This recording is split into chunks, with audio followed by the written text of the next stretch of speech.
The National Centre for Good Governance is deeply privileged to be recognized as the Institute of Eminence for conducting successful programs in collaboration with the ITEC Division of the Ministry of External Affairs for the month of December 2020.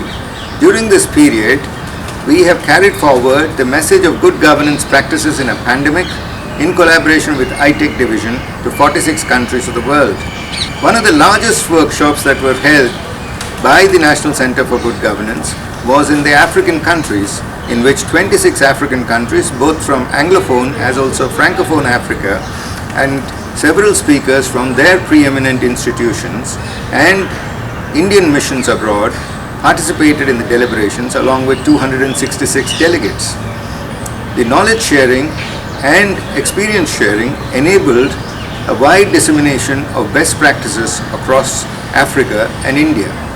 The NCGG has also collaborated with the ITEC Division to conduct another workshop for 19 countries of Asia, in which many countries of South Asia, Central Asia, Southeast Asia and also West Asia participated, and 165 delegates joined these deliberations.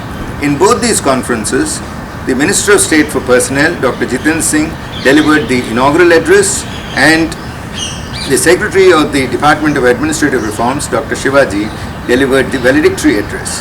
We are also privileged to have received support from the Minister of State for External Affairs, who participated as a guest of honor in these deliberations. Thank you, ITEC, for making this successful, sustainable and long-term collaboration possible. The NCGG looks forward to continued engagement with you and continue its story of excellence as an institute for training international civil servants in the coming years.